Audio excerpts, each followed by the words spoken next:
할렐루야. 오늘도 새날을 주신 하나님을 찬양합니다. 오늘도 말씀을 나누는 이 시간 성령님께서 이 말씀이 이해되고 깨달아지고 믿어지도록 우리와 함께 하신 역사가 있기를 주님의 이름으로 축원합니다. 자, 오늘은 이사야 4장 말씀입니다. 1절로 6절까지 봉독해 드립니다. 하나님의 말씀을 경청하시기 바랍니다. 그날에 7 여자가 한 남자를 붙잡고 말하기를 우리가 우리 떡을 먹으며 우리 옷을 입으리니 다만 당신의 이름으로 우리를 부르게 하여 우리가 수치를 면하게 하라 하리라. 그날에 여호와의 싹이 아름답고 영화로울 것이요 그 땅의 소사는 이스라엘의 피난한 자를 위하여 영화롭고 아름다울 것이며 시온에 남아있는 자 예루살렘에 머물러 있는 자 곧 예루살렘 안에 생존한 자 중 기록된 모든 사람은 거룩하다 칭함을 얻으리니 이는 주께서 심판하는 영과 소멸하는 영으로 시온의 딸들의 더러움을 씻기며 예루살렘의 피를 그 중에서 청결하게 하실 때가 됨이라. 여호와께서 거하시는 온 시온산과 모든 지폐 위에 낮이면 구름과 연기 밤이면 화염의 빛을 만드시고 그 모든 영광 위에 덮개를 두시며 또 초막에 있어서 낮에는 더위를 피하는 그늘을 지으며 또 풍우를 피하여 숨는 곳이 되리라. 아멘. 오늘도 이 말씀을 통해 우리에게 주시는 하나님의 음성을 듣게 되기를 바랍니다. 자, 하나님을 의지하지 않고 이 세상에 먹을 거, 군대, 이 세상의 것들을 의지했던 이스라엘이나 저 유다 백성들에게 하나님께서는 그들이 의지하는 것 다 제해버리실 것이다 경고하시고 심판의 메시지를 예언하게 했습니다. 그런데 4장으로 넘어오게 되면 이제 분위기가 완전히 달라지는데요. 이전의 경고나 심판의 분위기가 희망과 회복의 분위기로 완전히 달라지는 모습을 보게 됩니다. 자, 오늘 2절에 보시면 그날의 여호와의 싹이 아름답고 영화로울 것이요 그 땅의 소사는 이스라엘의 피난한 자를 위하여 영화롭고 아름다울 것이며 그랬습니다. 보통은 그 서두에 그날에 이렇게 되면 뒤에는 심판이나 종말이나 이런 얘기가 나오거든요. 그런데 오늘은 그날에 해놓고 뒤에 싹이라는 표현이 나와요. 싹은 여러분 희망 아닙니까? 싹은 소망이죠. 가능성이죠. 그래서 이 뒤에 분위기가 뭔가 희망적인 얘기가 나오겠구나 라는 걸 알 수 있는데요. 이 싹이라고 하면 여러분 우리가 아시다시피 이 계절이 변하면 봄이 되면 이제 돋아나는 바로 그 새싹 아니겠습니까? 그런데 그 앞에 뭐가 있냐? 여호와의 싹이다 그랬습니다. 여호와의 싹이라고 하면 여호와의 계절에 돋아나는 생명, 희망 이걸 말할 텐데요. 바로 여호와의 계절에 도래하시는 메시아, 구원자, 그리스도를 상징적으로 말하는 표현이 바로 여호와의 싹이라는 것이죠. 그래서 이사야 선지자는요, 장차 도래하실 메시아를 싹이라는 단어로 상징적으로 표현하고 있습니다. 이사야 11장 말씀에도요, 이새의 줄기에서나 한 싹이 날 것이다. 그러면서 메시아의 도래를 예언하고 있거든요. 반면에 예레미야 선지자는 가지로 그것을 표현하고 있어요. 그래서 다윗의 계열에서 날 의로운 가지 혹은 의의 가지 그러면 메시아다. 이렇게 이해할 수 있겠습니다. 어쨌든 이사야 선지자는 싹이라는 단어로 표현하는데 바로 그 여호와의 싹이 어떻게 되느냐? 아름답고 영화로울 것이다. 그렇게 말씀하십니다. 다시 말해 장차 메시아가 도래하실 때 온 세상이 아름답고 영화롭게 될 것이다. 비록 지금 현실은 하나님보다 그저 먹고 사는 문제 더 많이 생각하고 하나님보다 군사력과 과학기술, 인간의 능력을 더 많이 의지해서 하나님께 경고도 받고 심판도 예고받는 그런 현실이 그들의 현실이지만 심지어 여자들은 너무 사치스럽게 외모만 꾸미느라 하나님의 심판이 될 것이다. 심판의 대상이 될 것이다. 그렇게 경고까지 받았지만 그럼에도 불구하고 메시아가 도래하는 그날이 되면 주님이 다스리고 통치하실 온 세상은 가장 조화롭고 질서 있고 모든 존재가 존재 그 자체로 사랑받고 존귀 여김을 받아 하나님의 영광이 온 땅에 드러나는 가장 아름답고 가장 영화로운 복을 누리는 하나님의 나라가 도래하게 될 것이다 라는 것이죠. 그런데 여러분 이미 이사야 선지자가 예언한 메시아 그리스도가 우리 곁에 오셨습니다. 바로 예수 그리스도죠. 그렇다면 예수님은 어떻게 이 세상을 아름답고 영화롭게 하셨습니까? 바로 예수님을 믿고 영접한 그 사람들, 마음의 천국이 이루어집니다. 마음의 천국이 이루어지게 되면 영의 안목이 활짝 열려져서 온 세상을 아름답게 바라보게 돼요. 그래서 전에는 그저 먹고 살기에 바쁘고 피곤하다 보니 주변에 풀이 자라는지 꽃이 피었는지 가로수는 무슨 나무인지 관심도 없었어요. 그런데 예수님을 믿고 구원을 받으면 저 아스팔트 사이에서 삐죽 솟아나 있는 작은 이름 모를 풀조차도 너무나 아름답게 보이는 것이죠. 너무도 당연하고 평범하게 보였던 태양과 달이 뜨고 지는 것이 정말 하나님의 창조하신 세계가 너무나 신기롭게 느껴지게 되는 것입니다. 길가에 놓여있는 세발 자전거만 보아도 그 자전거를 타고 놀았을 아이들을 생각하고 나도 모르게 미소가 지어지지요. 모든 존재에 대해 고맙고 감사한 마음을 갖게 되는 것이지요.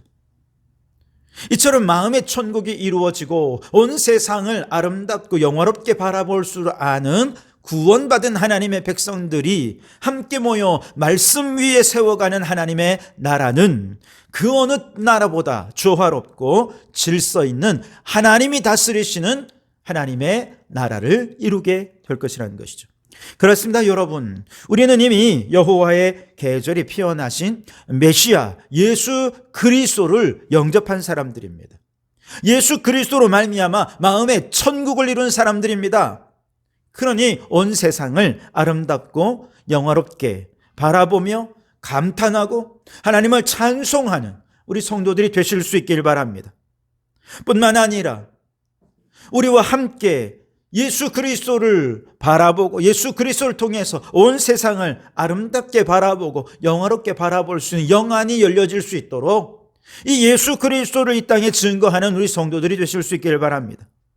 그래서 나뿐만 아니라 이 땅의 모든 사람들이 예수님을 믿고 함께 이 땅에 가장 조화롭고 가장 아름다운 창조 질서가 회복된 하나님의 나라를 이루어가는 그런 놀라운 역사들이 나타날 수 있게 되기를 주님의 이름으로 축원합니다. 자, 여호와의 싹이 트는 그날, 즉 메시아가 도래하시는 그날에 어떤 일이 일어나느냐? 오늘 3절 4절에 보시면 시온에 남아있는 자, 예루살렘에 머물러 있는 자, 곧 예루살렘 안에 생존한 자 중 기록된 모든 사람은 거룩하다 칭함을 얻으리니 이는 주께서 심판하는 영과 소멸하는 영으로 시온의 딸들의 더러움을 씻기며 예루살렘의 피를 그 중에서 정결하게 하실 때가 됨이라 말씀하셨습니다. 모든 사람이 다 구원받고 그 마음의 천국이 이루어져서 이 세상을 아름답고 영화롭게 바라보느냐, 그런 게 아니라는 것입니다. 오직 시온에 남은 자, 예루살렘에 머물러 있는 자, 예루살렘에 생존한 자, 그리고 그 가운데에서도 이름이 기록된 사람들, 바로 이들에게 영안이 열려지는 축복이 주어지게 되는 것입니다. 그런데 이때 시온에 남아있는 자, 예루살렘에 머물러 있는 자란, 그 이름이 기록된 자란 하나님의 심판으로부터 살아남은 자를 말하는 것입니다. 요한계시록 말씀에 보면 종말에 임하실 재앙들이 얼마나 거센지를 우리에게 알려주고 있죠. 7 인의 재앙, 7 나팔 재앙, 7 대접의 재앙이 말세가 되면 계속해서 더 깊어지고 더 강해지고 그 범위가 점점 더 확대되어 온 세상을 덮을 때 오직 끝까지 믿음을 지키고 살아남아 그 이름이 생명책에 기록된 바로 그 사람들, 그들이 남은 자, 렘넌트가 되는 것입니다. 렘넌트라고 하면 저 다락방 이단에서 다락방에 가입한 사람들이 렘넌트다 이렇게 표현하는데, 그게 아니라 어떤 핍박과 박해 속에서도 끝까지 믿음을 지키며 믿음으로 살아서 그 이름이 생명책에 기록된 사람, 그들이 렘넌트라는 것입니다. 특별히 끝까지 믿음을 지키는 그들을 가리켜서 오늘 말씀에는 거룩한 자라 칭함을 받게 될 것이다 그랬어요. 왜냐? 이들은 바로 심판하는 영과 소멸하는 영으로 그들의 모든 죄를 씻으시는 주님의 놀라운 성령의 죄 사함의 역사를 경험하기 때문에 그렇습니다. 예루살렘의 피를 청결하게 하신다라고 했을 때 바로 예루살렘이 그동안 얼마나 강포하고 포악하게 사람들을 학대하고 때로는 피 흘리기까지 했던, 그렇게 수많은 악행들조차도 예수님을 영접하고 구원받으면 다 모든 죄를 씻어주신다는 것, 청결하게 하시고 의롭게 해주시기에 그들을 거룩한 자라 칭하게 될 것이다 라고 말씀하신 것이죠. 그렇습니다. 우리가 예수님을 나의 구원자로 믿고 그 믿음을 끝까지 지키는 그 사람은 심판하는 영과 소멸하는 영으로 우리의 모든 죄를 깨끗이 씻어 주시는 줄 믿습니다. 우리가 어떤 죄를 범하였을지라도, 심지어 정말 피 흘리는 죄를 범했다 할지라도 하나님께서는 그 모든 죄를 청결하게 하시고 우리를 의롭게 하셔서 거룩한 하나님의 백성으로 새롭게 거듭나게 해 주실 줄 믿습니다. 그러니 여러분, 주님을 의지하십시오. 마지막 때에 성령님을 더 굳게 의지하시기 바랍니다. 성령의 불과 예수의 피로 거룩하게 된 바로 그 사람들만이 마지막 시대에 산 제물로 온 세상을 구원하기 위한 하나님의 도구로 쓰임받게 될 것입니다. 로마서 12장 1절에 그러므로 형제들아 내가 하나님의 모든 자비하심으로 너희를 권하노니 너희 몸을 하나님이 기뻐하시는 거룩한 산 제물로 드리라. 이는 너희가 드릴 영적 예배니라 라고 말씀하셨습니다. 이제 우리의 삶이 하나님께 드려지는 산 제물이 되어야 한다면 먼저 우리가 거룩하고 흠없는 제물이 되어야 하지 않겠습니까? 어떻게 해야 내 안에 있는 죄가 씻어지고 거룩하고 흠없는 제물이 될 수 있느냐? 성령의 불과 예수의 피로 그 모든 죄가 씻음받은 자, 청결함을 얻은 자, 바로 하나님께서 그를 흠없는 제물로 사용해 주신다는 것이죠. 그러니 여러분, 우리 그리스도인들은 예수님을 믿고 구원받았다라고 하는 것은 두 가지 의미인데, 하나는 성령의 불과 예수의 피로 죄 씻음 받은 거룩한 자가 되었다라는 뜻이고, 둘째는 이제 우리의 삶을 하나님께 흠없는 산제물로 바치게 되었다라고 하는 뜻이 그리스도인이 되었다, 구원받았다라는 말의 의미가 있는 것이죠. 그러므로 우리가 예수님을 믿는 것은 단지 그저 내가 복을 받고 평안을 누리기 위해 예수님을 믿는 게 아니에요. 흠없는 산제물로 부름받은 것입니다.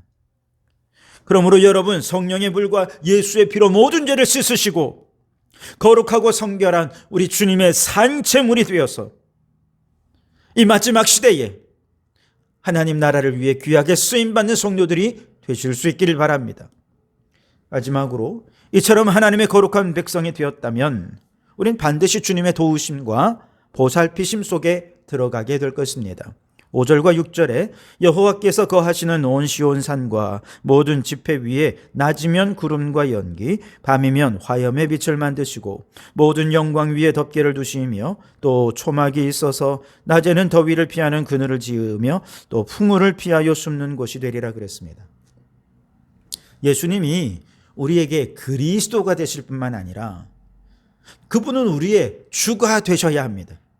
그 예수님은 우리의 삶의 주인이 되실 때 우리의 피난처가 되시고 우리의 방패가 되시고 우리의 산성이 되시고 우리의 요새가 되어주시는 것이죠. 그래서 예수님께서 우리의 주가 되셔서 우리를 다스리시고 통치하고 인도하실 때 어떤 위협 속에서도 우리를 지키시고 도우시고 우리의 삶을 인도해 주시는 것이죠. 낮의 해를 피하기 위해 주님이 우리의 그늘이 되어주십니다. 풍우를 피하여 숨을 곳이 되어주시는 것이죠. 그래서 우리는 우리의 주 대신 예수 그리스도 안에 안길 때 가장 안전하고 가장 평안한 것입니다. 여러분, 끝까지 믿음 잃지 말고 마지막까지 남은 자가 되시기 바랍니다. 그래서 우리 죄를 씻으시는 주님의 은혜로 충만하시기 바랍니다. 예수님을 나의 주로 모시고 그분의 장막 아래 안전함과 평안함으로 주님이 우리를 이끄시는 그 길로 나아가서 주님께 산제물로 쓰임받는 성도들이 되시기를 주님의 이름으로 축원합니다. 네, 기도하겠습니다. 주여, 믿음 지키는 것이 참으로 힘든 시대를 살아갑니다. 그럼에도 불구하고 우리를 하나님의 자녀 삼아주시니 감사합니다. 말세의 수많은 재난과 고난이 우리의 믿음을 빼앗으려 하겠지만 여호와의 싹이 되신 예수 그리스도가 우리를 구원하시고 우리의 주가 되셔서 우리를 복된 길로 인도하여 주실 줄 믿습니다. 주여, 우리의 피난처가 되시고 산성이 되시고 요새가 되어 주시옵소서. 더 나아가 우리를 거룩하고 성결하게 하셨으니 흠없고 순결한 산제물로 쓰임받아 이 마지막 시대에 하나님 나라를 위해 귀하게 쓰임받는 성도들이 되게 해 주옵소서. 예수님 이름으로 기도하옵나이다. 아멘.